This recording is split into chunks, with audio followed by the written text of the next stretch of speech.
Podcast Tênis Brasil com José Newton Dalcin. Oferecimento Faberg Tour Experience, pioneira e líder no mercado de turismo esportivo no Brasil. Olá pessoal, sejam bem-vindos a mais um podcast de Tênis Brasil. O tênis já chegou muitas vezes às telas de cinema, mas o tênis brasileiro nunca teve ainda essa oportunidade. E hoje vocês vão conhecer Leandro Lima, que tem justamente um projeto para colocar o tênis também no cinema e nas telas da sua casa. Leandro Lima, antes de mais nada, é um grande prazer ter você aqui com a gente no podcast Tênis Brasil. Zé Newton, o prazer é meu. É uma honra, na verdade, poder estar aqui falando com você, participando desse projeto tão importante. Você que é um jornalista, um especialista que está há tanto tempo cobrindo, o tênis aqui no Brasil, eu fico muito honrado de estar aqui participando junto com você. Pois é, a gente se conheceu agora há pouco tempo, nós estávamos ali no Roland Garros Junior Series, ali nos lançamentos e tal, e eu soube até que você fez uma filmagem já, no ano passado sobre o evento, e aí que nós começamos a bater papo, você me contou da ideia de você fazer alguma coisa com o tênis brasileiro nos seus vários projetos. Mas antes de a gente falar especificamente do tênis, Leandro, acho que seria legal você se apresentar para o pessoal que está em casa, todo o teu trabalho, que é vasto, né? Você mandou para mim um currículo realmente muito legal, vi vários dos seus trabalhos ali. Conta para a gente como é que o cinema entrou na sua vida, como é que essa produção audiovisual tem feito aí, como você tem feito todo esse trabalho tão legal. Então, cinema entrou na minha vida através da minha mãe. Eu, quando tinha 17 anos, terminando o colégio, apaixonado por música, pedi para fazer um estágio com captação de som, porque era o mais próximo da música, e algo que eu gosto bastante. Não toco nada, mas eu escuto. Então, fui para um set de filmagem achando que o som naquele momento teria alguma conexão com a música e, na verdade, eu só fui entender mesmo essa correlação anos depois, Eu fiz alguns trabalhos, alguns anos como um estagiário, assistente de som, até assinar o primeiro filme como técnico de som, que foi um documentário chamado Estamira, que é um documentário sobre uma personagem que morava num lixão lá no Rio de Janeiro. Partindo disso, muito conectado na produtora Videofilmes, na produtora do Walter Salles, eu acabei trabalhando com o Eduardo Coutinho, trabalhando com o próprio Walter, com o João Moreira Salles, Sérgio Machado, Guilherme Coelho. E assim eu fui fazendo filmes como técnico de som, fiz os Tropas de Elite, Diários de Motocicleta, Cidade Baixa, O Céu de Sueli, recentemente uma série para Netflix chamada Sintonia, para Globoplay, O Jogo que Mudou a História, entre muitos outros trabalhos. E chegou um momento que eu tive uma necessidade assim também de contar as histórias que faziam sentido para mim, não só estar num set de filmagem ouvindo o som e as histórias dos filmes que eu estava ali fazendo a captação de som, mas eu quis também contar as minhas histórias. Em 2016, eu lancei meu primeiro filme, um documentário sobre o técnico do José Aldo, o André Pederneiras, conhecido como Dedé Pederneiras, um filme que foi lançado num sábado à noite na TV Globo, com mais de 8 pontos de Ibope, mais de 1 milhão de pessoas assistiram o filme. Foi uma dobradinha assim, com o UFC.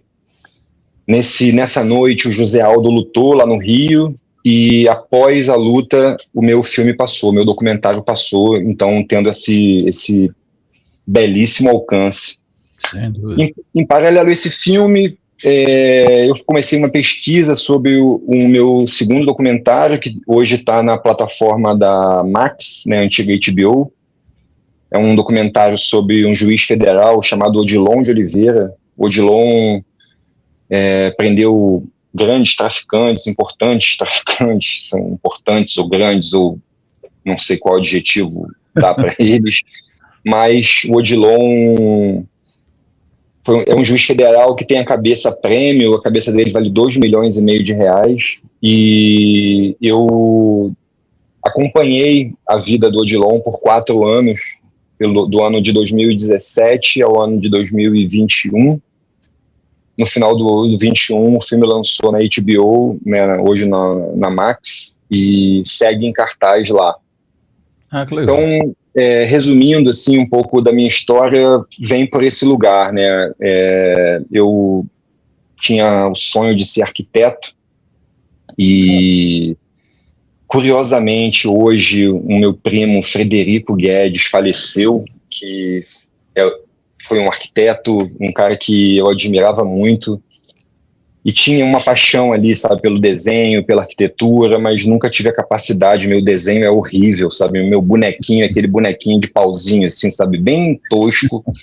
Então o desenho não foi uma arte que eu consegui avançar e acabei indo para o cinema, e a partir do momento que eu comecei a trabalhar com cinema, foi tipo uma cachaça, assim, um mosquitinho que me picou e cá estou eu, picado novamente pelo mosquito do tênis e fazendo esse filme. Mas olha, que arquitetura, desenho tem muito a ver com cinema, né? Uma obra Sim. sua, você tem que elaborar os tijolinhos todos ali para construir, né? Não, com certeza, assim, e esse processo, né, de construção de um filme é um processo muito árduo. No meu filme sobre o André Pederneiras, eu fiz uma pesquisa de 2 anos e filmei por 4 anos. O filme sobre o Odilon de Oliveira, que está no aplicativo da Max hoje, eu fiz uma pesquisa de 4 anos e filmei por 4 anos também. E agora, no projeto sobre o tênis, eu almejo também acompanhar alguns atletas contando essa história do tênis no Brasil também por 4 anos, para que a gente possa entender o caminho que esses jovens irão percorrer. É natural, dentro do trabalho do audiovisual, né, desse cinema que você está fazendo, esses projetos serem de longo prazo mesmo, assim, é natural esse timing que você está me falando? Olha, Zé Newton, eu trabalhei com alguns diretores documentaristas, né, o Marcos Prado, o Coutinho, o João Moreira Salles, que são diretores o Guilherme Coelho, que vão muito a fundo, querendo entender de fato, a história desses personagens, né? O que me chama muita atenção são as histórias das pessoas, e fazer um filme sem acompanhar essas histórias, para mim, não faz muito sentido. Obviamente, eu posso fazer um filme encomendado, que vai ser mais curto, que tem uma linha cronológica menor, mas o meu intuito sempre foi poder acompanhar o processo, né? O André Pederneiras, o Dedé, ele manteve o José Aldo por 10 anos campeão do UFC. Então, quando eu cheguei na academia e pedi para ele para fazer o filme, eu perguntei quem serão os próximos campeões.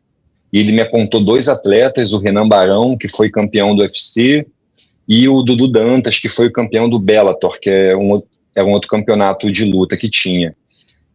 Então, eu entendi que eu precisava acompanhar esse processo, né? O Dedé, ele deixava a família para treinar os atletas e sempre acolhendo atletas de baixa renda, atletas de comunidades carentes do Rio, do Brasil inteiro, né? Como a história do José Aldo, que o José Aldo chega na academia dele sem condições, com um sonho de ser campeão, e o Dedé acaba seguindo esse movimento. Então, quando eu fui fazer o filme sobre o juiz Odilon de Oliveira, eu queria entender como era o dia a dia dele, e acompanhei por 4 anos, entendendo que no primeiro ano ele estava ainda trabalhando, julgando e com uma escolta totalmente ostensiva.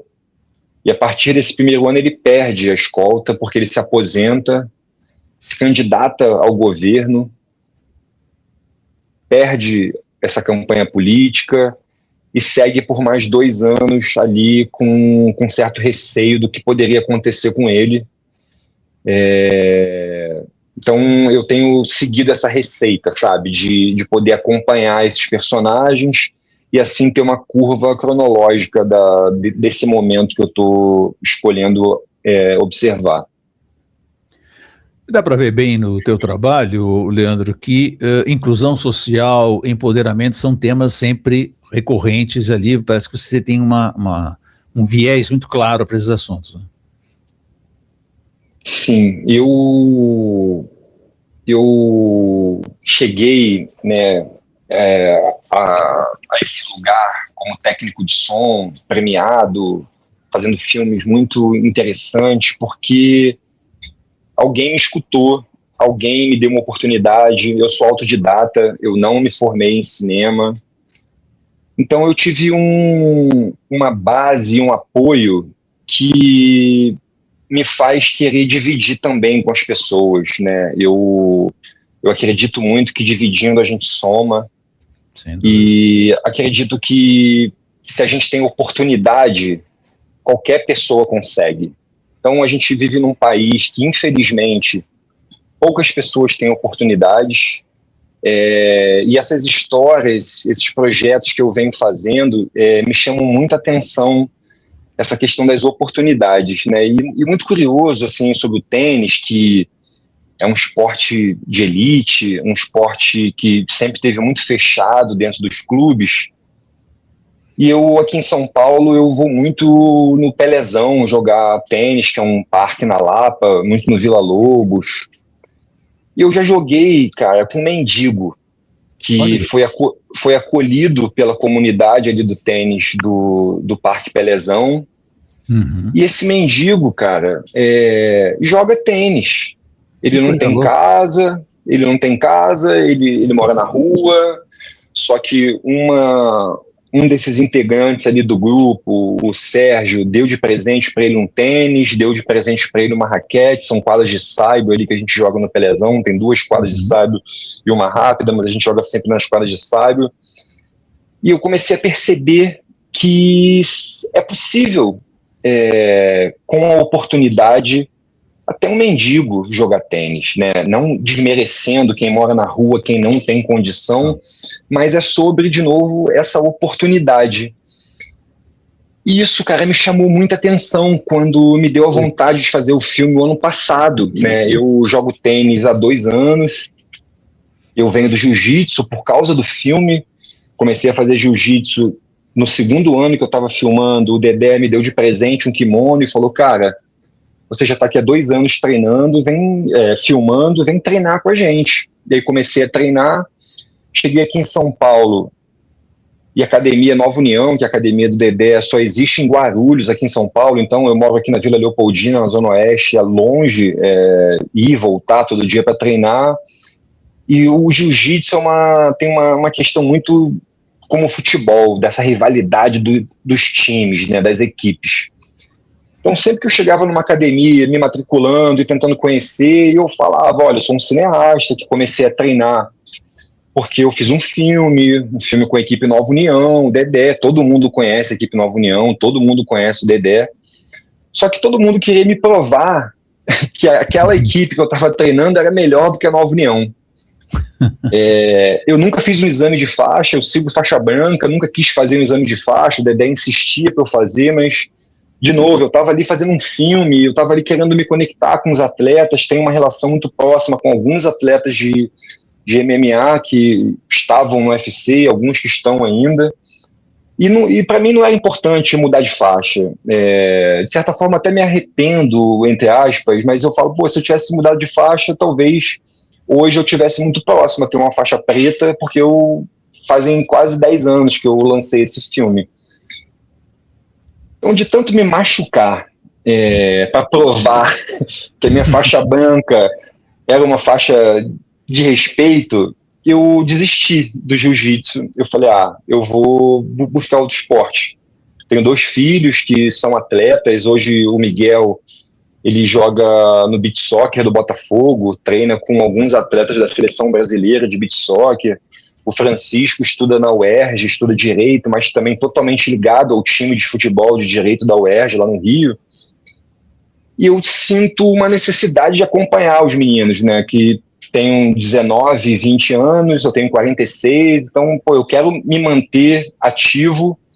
Eu falei, a gente mudou para um condomínio, eu, minha companheira, aqui em São Paulo, que tem uma quadra de tênis, tem aula de tênis. Eu falei, por que não experimentar o tênis? Sem dúvida. Então foi um processo que foi muito natural, sabe? Começar a jogar, fazendo essas aulas.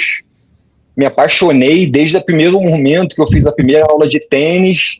E depois, quando eu tive condições de ir num parque e dizer que eu podia jogar com alguém, conheci esse grande personagem que é um morador de rua que jogava junto com a gente. Falei, caraca, cara, que legal isso. Eu quero poder contar um pouco essa história do tênis. E aí fui parar no Roland Garros Júnior ano passado com a minha câmera de Super 8, querendo filmar os jovens atletas com esse olhar dos anos 60, né, 50, com essa nostalgia da película, que hoje é muito difícil ainda ser usada, né, porque estamos na era digital. Sim. Então, eu fiz essa brincadeira de filmar em Super 8 e fui calorosamente, cara, abraçado pela Confederação Brasileira de Tênis, pela equipe de Roland Garros, o Aymeric. Desde o primeiro momento ele me deixou muito à vontade, me ofereceu uma credencial para estar não só filmando da arquibancada, porque eu estava ali com aqueles convites, aqueles ingressos que a gente consegue na internet. Sim. E assim eu comecei uma relação. Hoje estou muito próximo do Valmor, para que a gente possa usar esse material do Memorial de Tênis Brasileiro. E parabéns você também, Zé Nilton, pelo seu trabalho junto a essa história, porque é impossível contar a história desses jovens que estão chegando hoje com um nível impressionante sem contar sobre quem veio antes da gente, né? Então, eu estou muito empolgado, muito feliz com o acolhimento que eu tive através dessas instituições. E sem dúvida, porque acho que esse apoio é importante, né? Mas você que não é uma pessoa normalmente do ambiente do tênis, né, que você não está dentro dos campeonatos o tempo inteiro, para você, obviamente, chegar e conseguir começar um trabalho e se identificar com as pessoas é um processo um pouco mais difícil, né? O tênis ele parece muito aberto, mas no fundo você vai descobrir que ele é um mundinho bastante fechado ali, né, com determinadas situações. Então acho que esse teu aval via confederação, essa ajuda do Memorial do Tênis, que você citou, o Valmor Elias, que é o presidente do Memorial, acho que são todos pilares aí bom para você construir. Mas qual é a tua ideia desse projeto, Leandro? Olha, a minha ideia e meu sonho é acompanhar jovens atletas. Já estou em contato com algumas famílias, algumas equipes, para que a gente possa não interferir nos treinos, não interferir no dia a dia desses atletas, porque são crianças, né? A Dudinha, que foi campeã esse ano, lá daqui do evento de Roland Garros Series, tem 13 anos de idade. Então, né, não dá para que a gente pense, que a gente tente querer interferir ou se aproximar com tanto afinco como eu me aproximei do juiz Odilon de Oliveira, como eu me aproximei do Dedé, do José Aldo e dos outros atletas. Então, o meu intuito é acompanhar essas rotinas desses atletas durante um período de aproximadamente 4 anos e, em paralelo a isso, vir desenhando a história do tênis aqui no Brasil para a gente chegar nesse momento dos jovens e entender aonde chegarão esses jovens, né? Porque, com o exemplo hoje do João Fonseca, que tem 19 anos e está entre os 40 maiores tenistas do mundo, 40 talvez, se eu não tenha me enganado aqui no número da posição dele. Tá, 31, mas o João, né, 31, olha só. O João hoje com 19, passado, né? Com 19 anos, ele está entre os 35 melhores tenistas do mundo. Então, isso é muito importante, eu acho que para essa conexão de outros jovens, para essa adesão do tênis como um esporte muito incrível que fez com que a minha cabeça mudasse completamente nesses 2 anos que eu venho jogando, né, no meu trabalho, na minha vida. Eu nunca tentei ser melhor do que ninguém, porém, com os filmes que eu fiz, eu fui premiado algumas vezes. Só que no tênis, se você não entra querendo ganhar, você pode perder e o outro vai ganhar. Sim. Então, é muito, muito bonito ver, quando termina um jogo de tênis, o carinho que tem entre os dois tenistas, ou as duas tenistas, ou as duplas. Porém, durante o jogo, eles não se olham, né? Eles vão sentar ali no banco, não tem um sorriso, não tem um carinho, porra, tamo junto, não tem nada. Cada um tá ali no seu foco, buscando a sua vitória, independente dessa amizade que existe nas quadras. Então, uma frase que eu falo muito, Zé Newton, que é: o afeto afeta. Eu acho que foi nesse lugar que o tênis me pegou e eu consegui dividir com a Confederação Brasileira de Tênis, com o Valmor, com a Emerick, com você, rapidamente naquele dia no hotel ali durante a cerimônia de abertura do evento, para a gente se conectar e estar aqui hoje. Então, mais uma vez, cara, eu te agradeço a sua atenção. Quero muito poder jogar tênis na hora do almoço com você em algum momento. E assim a gente conseguir construir um novo momento do tênis no Brasil, porque mesmo o Guga sendo o campeão que ele foi, o tênis não teve uma adesão naquele momento como está tendo hoje, né? Imagina o João Fonseca sendo um campeão de um grande slam, de um Master 1000, enfim, já temos o 250, né, da Argentina, ele campeão de duplas agora no Rio Open, o Guto Miguel chegando também com 17 anos, se eu não me engano, a Naná, a Vitória, a Pietra, o Pedro, a Dudinha, o Léo Stork, é uma safra muito, muito boa, né? O Paulo, esqueci o sobrenome dele agora, que me chamou muita atenção, que é um filho de empregada e de servente de pedreiro. Sabe que eu tô falando? Paulo de Brasília, é isso que você tá falando? Isso aí, esqueci o sobrenome dele. Cara, eu vi uma entrevista dele e quero muito chegar nele para poder falar sobre o filme. Ele dizendo que quando ele era pequeno, estava começando a jogar, a mãe dele falou: filho, esse esporte é um esporte para rico, não um esporte para gente. E aí ele falou assim: mãe, os ricos jogam por esporte, por hobby. Eu vou jogar para mudar a nossa vida. Ele é um atleta que tem, se eu não me engano, 28 anos.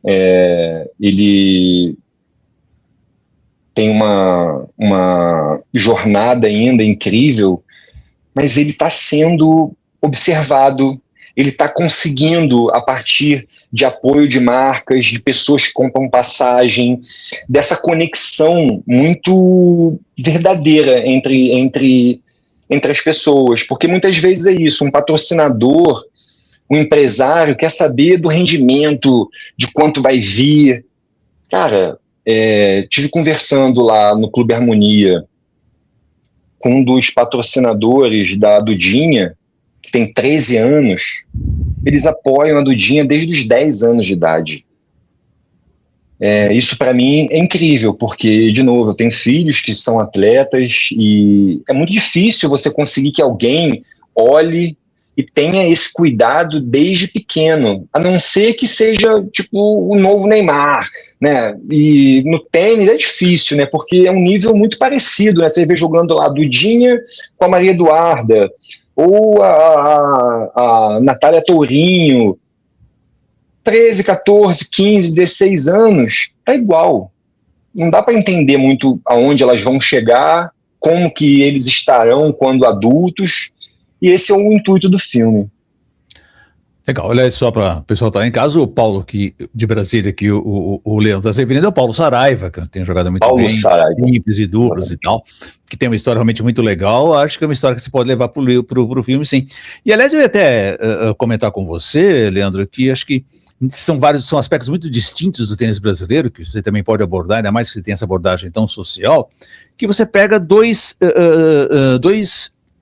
mundos completamente distintos. Então, o João Fonseca, que é uma pessoa que tem um background financeiro, familiar extraordinário, né, que tem muito dinheiro, que construiu uma estrutura específica para ele se desenvolver, nada contra isso, quer dizer, só que isso não é a realidade do tênis brasileiro, né? Ele desenvolveu uma estrutura toda para ele, montou uma academia para ele poder treinar, porque no clube que ele jogava, que era o Rio de Janeiro Country Club, não havia essa possibilidade, então se montou uma estrutura completa para que ele pudesse desenvolver, e obviamente isso deu muito certo, né? E aí você pega num outro pilar completamente oposto, a Naná Silva, Naomi Silva, que é uma muito humilde, que tem um pai de professor de tênis, que a levou, o Paulinho, que a leva para a quadra e tal, desde o comecinho, começou a jogar em quadra pública, que ainda mora em comunidade aqui em São Paulo. Então são dois universos, e a Naná hoje já com seus patrocinadores, com seu sucesso, né, cada dia crescendo mais no circuito. Então você vê que você tem dois extremos aí, né, de um profissional milionário, com uma condição de vida muito boa, né, que ele pôde colocar ali no tênis e tal, e a Naná completamente oposta. Pegar apenas dois exemplos, hein, porque nós vamos ter um monte por aí, como você acabou de dizer, do Paulo Saraiva.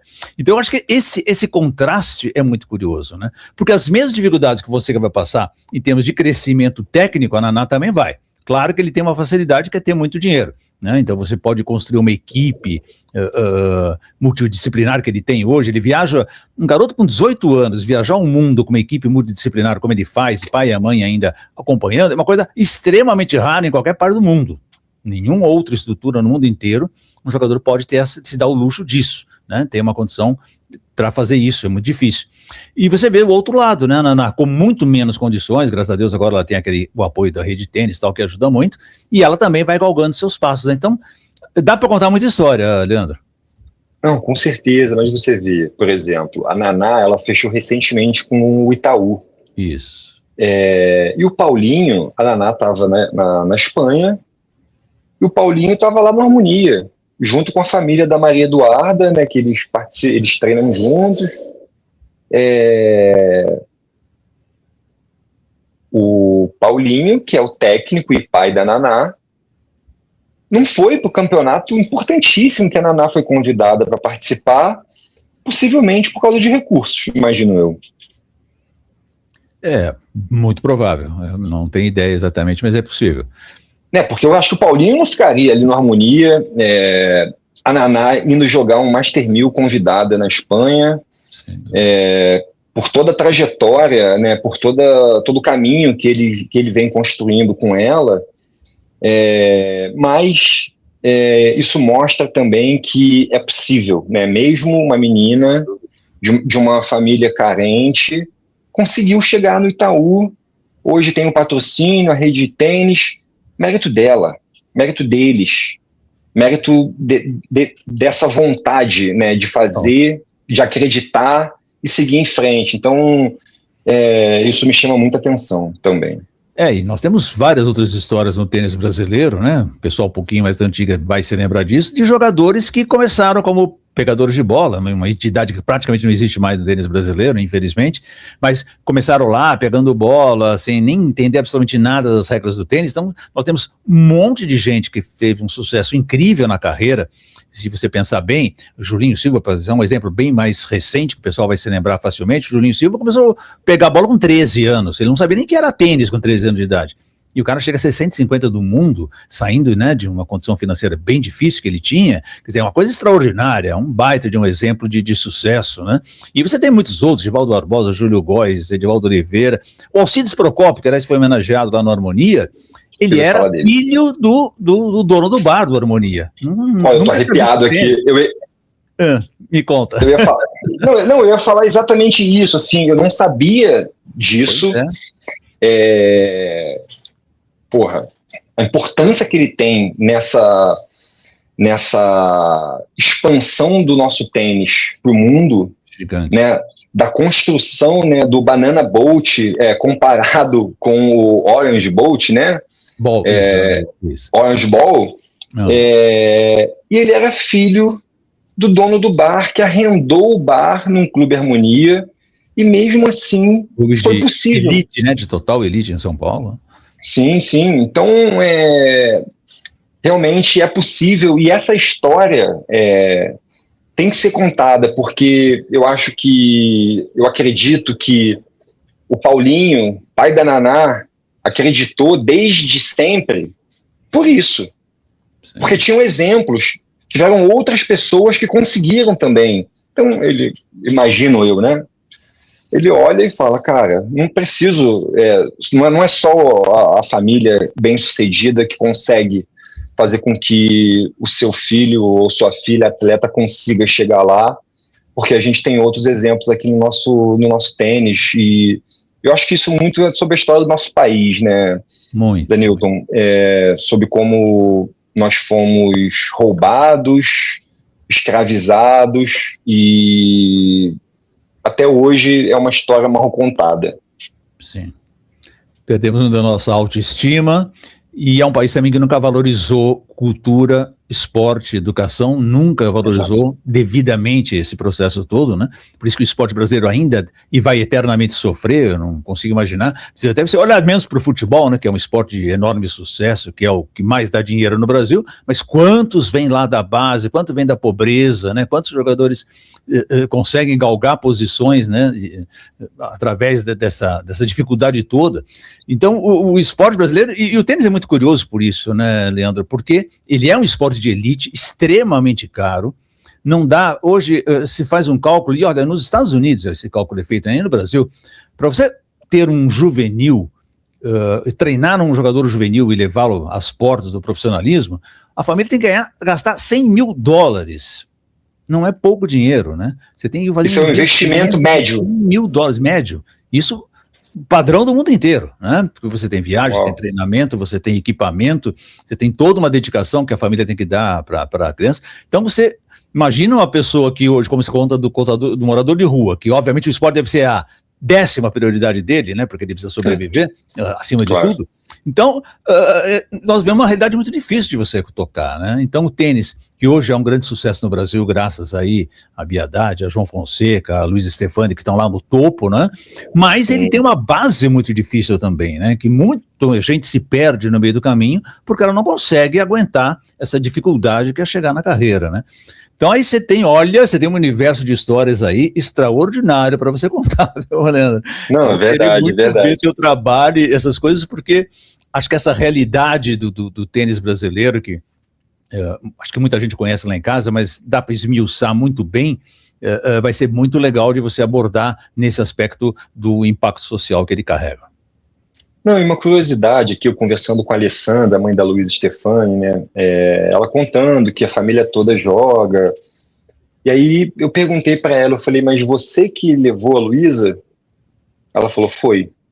Eu comecei a jogar e falei, vamos jogar todo mundo, e de repente eu fiquei para trás, a Luísa virou a campeã que ela é hoje, medalhista olímpica, né, acho que é um grande feito aqui no esporte, no nosso país, conseguir alcançar essa medalha olímpica. Mas, de novo, é um esporte muito... Você sabe que a família da Luísa, quando ela conseguiu mudar para treinar nos Estados Unidos, ela tinha 15 anos, eles venderam tudo que eles tinham aqui para ir para lá acompanhar a menina, né? Venderam tudo.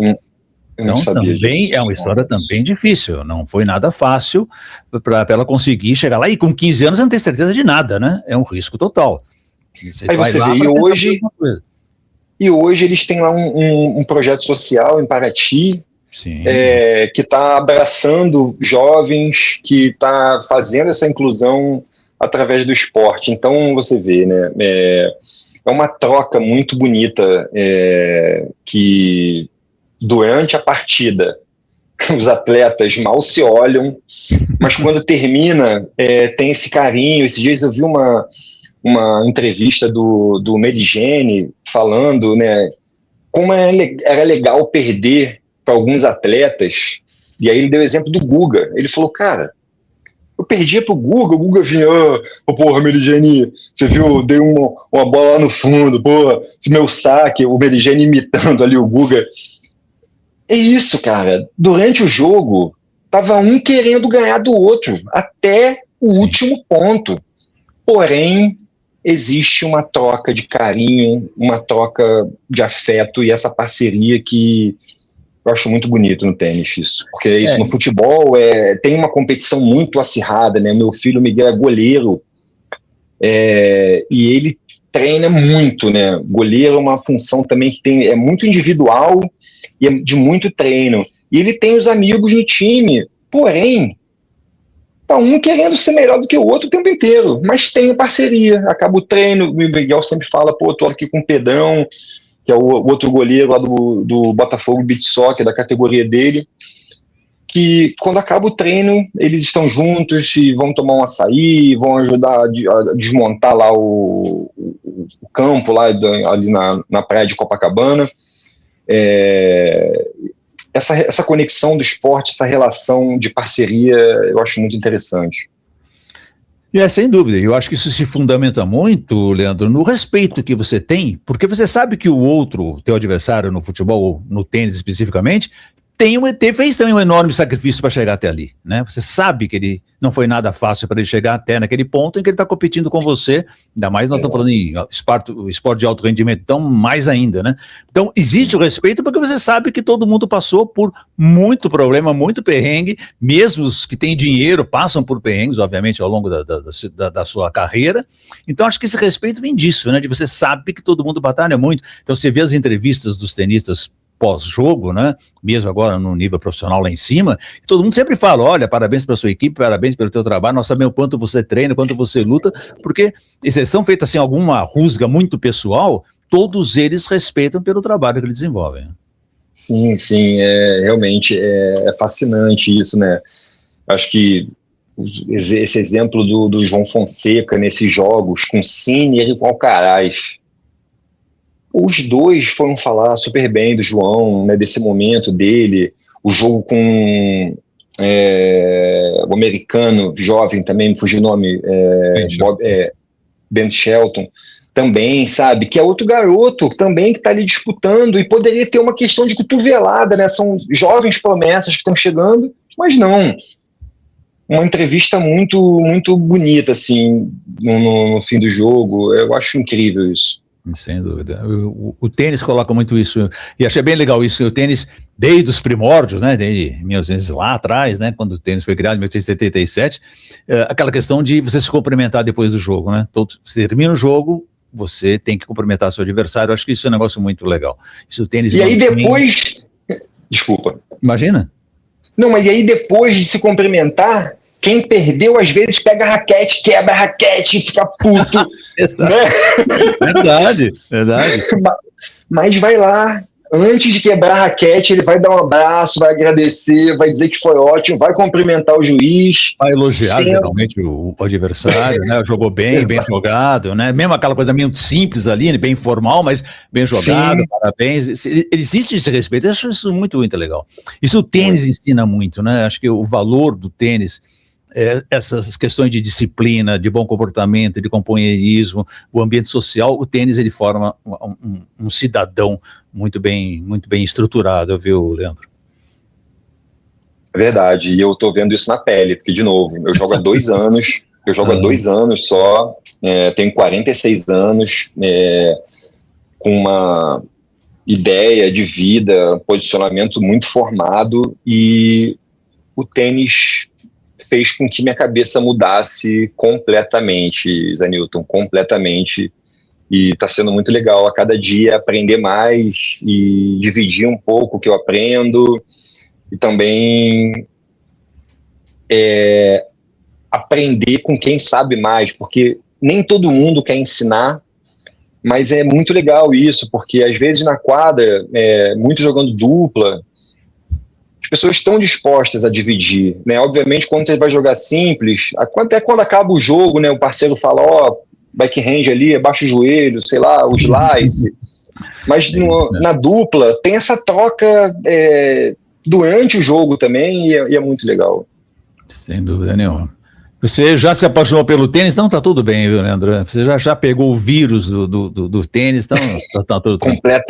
Completamente.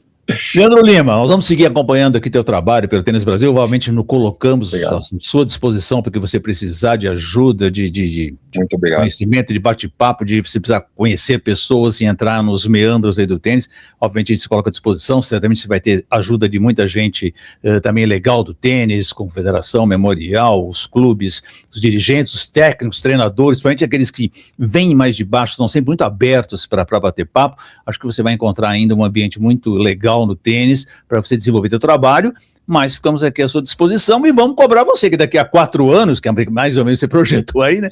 Nós vamos querer saber como é que terminou o seu projeto, que certamente vai estar muito legal.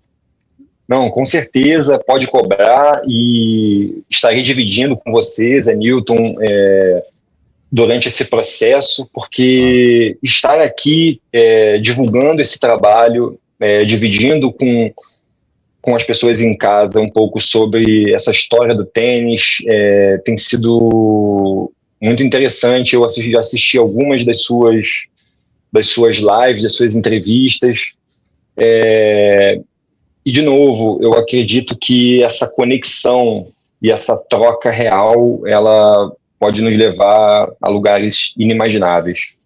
Muito obrigado. Sem dúvida nenhuma. Leandro Lima, muito obrigado a você pela tua presença aqui no podcast Tênis Brasil. Parabéns já pela tua carreira excepcional e sucesso nesse projeto com o tênis. Valeu, um abração. Podcast Tênis Brasil com José Newton Dalcin. Oferecimento Faberg Tour Experience, pioneira e líder no mercado de turismo esportivo no Brasil.